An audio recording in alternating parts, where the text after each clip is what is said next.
Best पतपेढी निवडणुकीसाठी उद्या मतदान होणार आहे। मुंबईतल्या बेस्टच्या विविध आगारांमध्ये मतदान पार पडेल। दोन्ही ठाकरे बंधूंच्या बेस्ट युनियननी उत्कर्ष पॅनल उभं केलेलं आहे, तर त्यांच्या विरोधात भाजप आमदार प्रसाद लाड यांचे श्रमिक पॅनल याच्यामध्ये मुख्य लढत आहे। मुंबईतील बेस्ट निवडणुकीवरून राजकारण आता चांगलंच तापले। सहकार समृद्धी पॅनलनं आचारसंहितेचा भंग केला असून कामगारांना पैसे वाटल्याचा आरोप आहे आणि ठाकरे बंधूंच्या उत्कर्ष पॅनलनं हा आरोप केला आहे।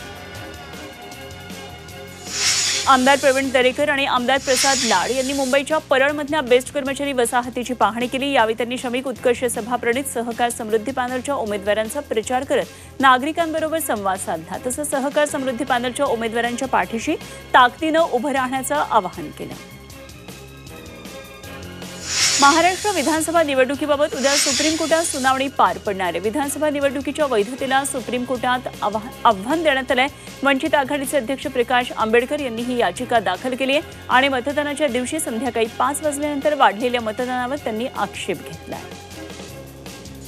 राहुल गांधींनी मतदार याद्यांमध्ये घोळ असल्याचा आरोप केला। राहुल गांधींनी जे आरोप केले ते शपथपत्रावर द्यावेत, अन्यथा 7 दिवसांमध्ये माफी मागावी अशी मागणी केंद्रीय निवडणूक आयोगानं केली आहे।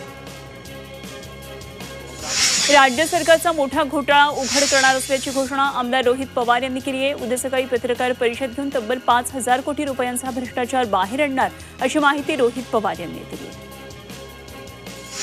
महाराष्ट्राचे विद्यमान राज्यपाल सी राधाकृष्णन यांना एनडीएकडून उपराष्ट्रपती पदाचे उमेदवार म्हणून घोषित करण्यात आलं। राज्यातल्या दिल्लीतल्या भाजप संसदीय मंडळाच्या बैठकीमध्ये हा निर्णय घेतला गेला। त्यापूर्वी एनडीएच्या घटक पक्षांशी उपराष्ट्रपती पदाच्या उमेदवाराबाबत भाजपनं चर्चा केली।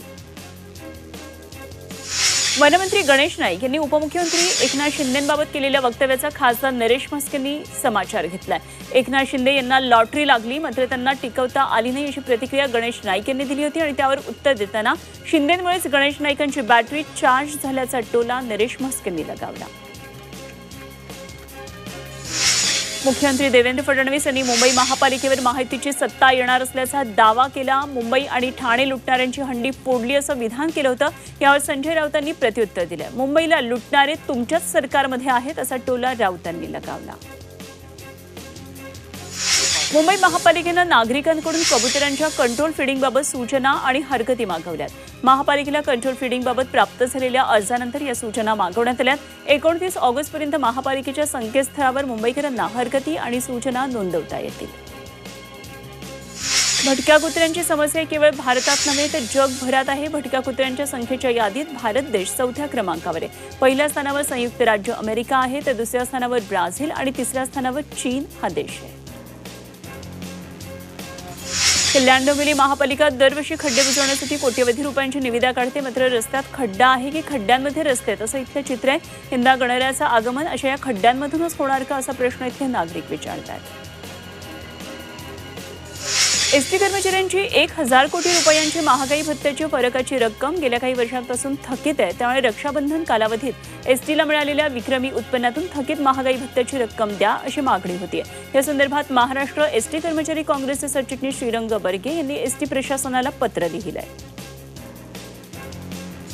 गेल्या 2 दिवसांमध्ये 250 मच्छीमार बोटी मासेमारी न करताच बंदरामध्ये परतल्यात। वादळी वारा आणि पावसामुळे मच्छीमारांवर ही वेळ आली आहे, त्यामुळे मच्छीमारांचं मोठं नुकसान झालंय।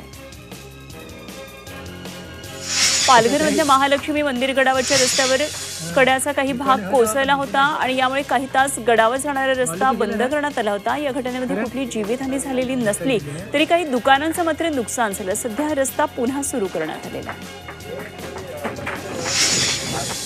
राज्यात अंमली पदार्थांच्या तस्करीमध्ये वाढ झाली आहे। एका वर्षामध्ये ड्रग्ज विक्रीत तब्बल 481% वाढ झाल्याची माहिती गृह विभागाच्या आकडेवारीतून समोर आली आहे। राज्यामध्ये अँटी नार्कोटिक सेल स्थापन करूनही ड्रग्ज तस्करी ही कमी होत नाहीये।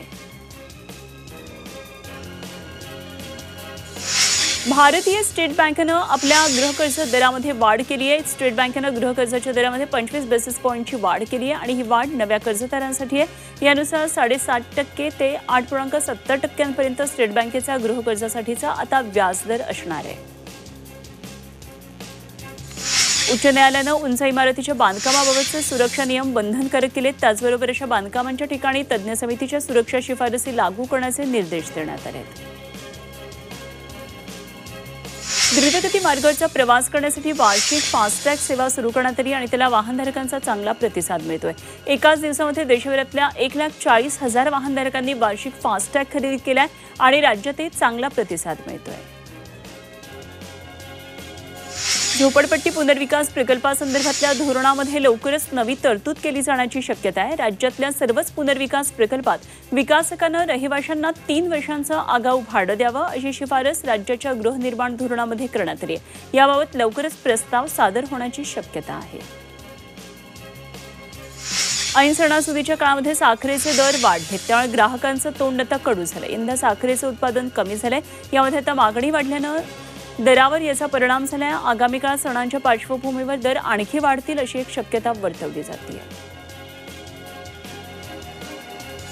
बदलापूरमध्ये रस्त्यावर अडथळा ठरणारे 14 ट्रान्सफॉर्मर तातडीनं स्थलांतर केले जाणार आहेत। सुरुवातीच्या टप्प्यामध्ये यातले 3 ट्रान्सफॉर्मर इतरत्र हलवण्यात येणार आहेत, त्यानंतर टप्प्याटप्प्यानं इतर ट्रान्सफॉर्मर हलवण्यात येतील। मुंबईतील 10 पोलीस ठाण्यातल्या महिला पोलीस निरीक्षकांना लॅपटॉप देऊन त्यांचा सन्मान करण्यात आला। समाजाची सेवा करत असल्यानं या महिला अधिकाऱ्यांचा गौरव करण्यात आला। मुंबई भाजप सरचिटणीस सुनील राणे यांच्या अथर्व फाउंडेशनकडून हा सन्मान करण्यात आला। शिक्षक अभियोग्यता आणि बुद्धिमत्ता चाचणी परीक्षेचा निकाल हा उद्या म्हणजे सोमवारी प्रसिद्ध करण्यात येणार आहे। याबाबत महाराष्ट्र राज्य परीक्षा परिषदेच्या आयुक्त अनुराधा ओक यांनी प्रसिद्धी पत्रकाद्वारे कळवले। उल्हासनगर कॅम्प नंबर 2च्या दुर्गानगर परिसरामध्ये 2 अज्ञात तरुणांनी 20 ते 25 गाड्यांची तोडफोड केली। या नशेखोर तरुणांवर कठोर कारवाई करण्याची मागणी नागरिकांनी केली। या तरुणांची दृश्य स्थानिकांनी मोबाईलमध्ये चित्रित केलेली आहे आणि दुर्गानगर परिसरामध्ये दहशत निर्माण करण्यासाठी त्यांनी तोडफोड केल्याचा आरोप स्थानिकांनी केला। पनवेलच्या वडाळा तलावाजवळ नंदनवन इमारतीमध्ये आगीची घटना घडली। इमारतीच्या 3ऱ्या मजल्यावरच्या फ्लॅटमध्ये शॉर्ट सर्किटमुळे आग लागली। घरातल्या सदस्य वेळीच बाहेर पडले आणि दुर्घटना टळली। अग्निशमन दलानं घटनास्थळी जाऊन ही आग नियंत्रणात आणली। नालासोपाऱ्यातल्या प्रगतीनगर इथं एका इमारतीच्या पहिल्या मजल्याचा काही भाग खाली पार्क केलेल्या रिक्षावर कोसळला। या घटनेमध्ये रिक्षाचा चेंदामेंदा झाला, मात्र सुदैवानं या घटनेमध्ये कुठलीही जीवितहानी झाली नाही। पाकिस्तानसाठी हेरगिरी केल्याच्या आरोपाखाली अटकेत असलेल्या युट्यूबर ज्योती मल्होत्रावर आरोपपत्र दाखल करण्यात आले। हिसार पोलिसांनी 2500 पानांचे आरोपपत्र न्यायालयात दाखल केले। या आरोपपत्रात पाकिस्तानकडून टूल किट प्रमाणे ज्योतीचा वापर केला जात असल्याचं नमूद करण्यात आलंय। मुंबईतल्या प्रसिद्ध चिंचपोकीच्या चिंतामणीचा वाजत गाजत आज आगमन झालंय। परळ वर्कशॉपमधून गणरायाचा आगमन सोहळा सुरू झाला। गणरायाच्या आगमनासाठी तरुणाईनं आज मोठी गर्दी केली होती। आगमन सोहळ्याच्या पार्श्वभूमीवर मोठा पोलीस बंदोबस्त तैनात करण्यात आलेला आहे। कल्याणमध्ये श्री गणेशप्रेमी मित्रमंडळ साठेवाडा या बाप्पाचं जल्लोषात स्वागत करण्यात आलं। साठेवाड्याचं गणपती मंडळाचं यंदाचं हे 45वं वर्ष आहे आणि पारंपरिक वाद्य वाजवत बाप्पाचं उत्साहात स्वागत करण्यात आलं। कल्याण पश्चिमेला गोर बंजारा समाजाचा गौरी तीज महोत्सव उत्साहात पार पडला। पारंपरिक नृत्य, सांस्कृतिक कार्यक्रमांनी सोहळा रंगला। यावेळी समाजातलं ऐक्य, परंपरेचं संवर्धन आणि शिक्षणाला प्रोत्साहन देण्याचा संदेश देण्यात आला।